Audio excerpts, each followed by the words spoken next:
Welcome back, awesome action toy fans and subscribers. A while ago, I reviewed this really awesome Ketuta the Bighorn action figure. This was a LA Comic Con exclusive from Xes-Ray Studio. Who do the 112 scale or maybe 110 scale Romans and Gladiator stuff, and this is phenomenal. Really like him. He looks so good. One of the prides in my collection. I like him a lot. And, you know, if we have a look, just quickly, before I get to the main thrust of this review, how he compares to some other figures. So here's one of my favourite Marvel Legends, who's been in the plastic bag for so long, not even stand up straight. Who's massive. He's not even a bath. He's like his legs got at a funny angle. And you see that he towers over this one here, from 4. All going wrong. Okay, that's better. He does stand up well, but I've got the rhino feet, not the sort of human feet, so he's a bit less balanced. You see, he towers over that. If I move over slightly, if I get like an abomination bath, and you see he towers over that too. Fantastic figure. So why am I showing you this again? Link will be in the top right somewhere if you haven't seen that video already. Because today I'm going to be looking at something special. I have got here from Forge Knights. Bang. This is a kit to change him from fantasy to sort of a sci-fi fantasy.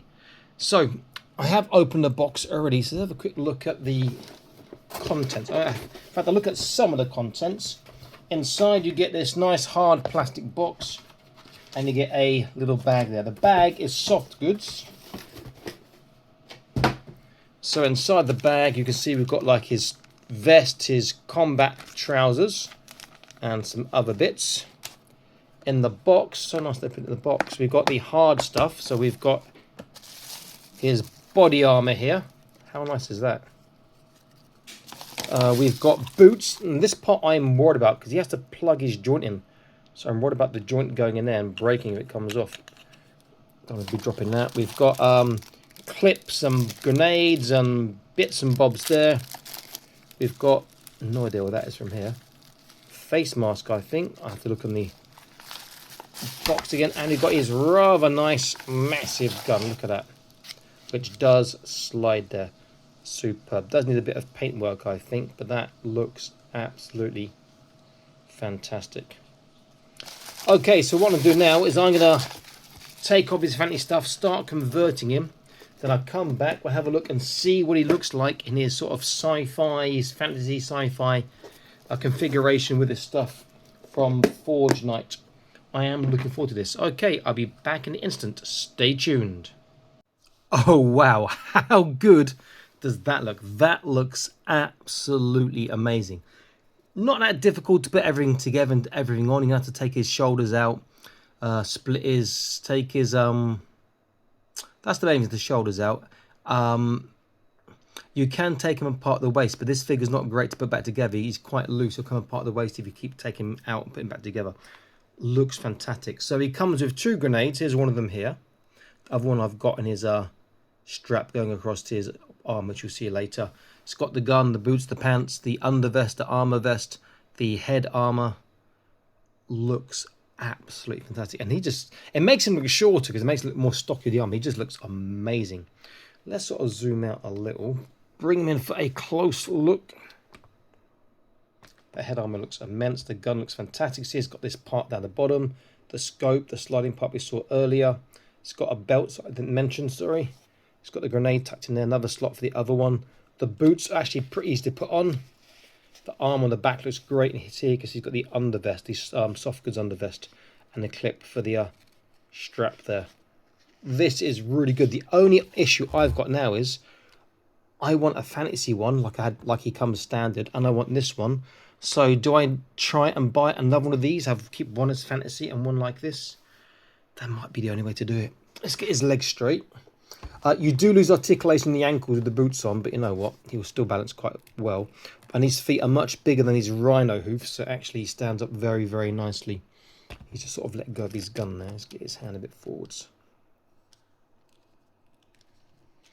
Now, I don't have anything Well, the only things I've got in 112 scale that'll scale well with him for a comparison, army-wise, I have to dig an idea where it is. Though I do have some other bits I'll compare with. So first I'll use a Death Dealer from Shang-Chi. And you see that, yeah, he just makes him look tiny. But he's a good sort of a... gives an idea of how he'll scale with a G.I. Joe classified. If I get... I forgot what this guy's name is from Marvel Legends again. He's a bit more army, his little tank there. And again, he just looks like... yeah, that's the start of an interesting team in your universe. But again, he just makes him look like a pacifist. He just looks so really, really nice. And then I'll use a much bigger bat, but Sci-Fi. This guy could work in a Sci-Fi universe. Maybe not the same as is it Onslaught? And Onslaught is big, but again, he just makes him look tiny. They could work as well in the same universe, but one's sort of space, one's terrestrial. Fantastic piece of kit to add to your figure here. So this again is by Forge Knight. Very, very good. I've had I think one of their bits before for a panda, which looks awesome. Put a link for that at the top right as well.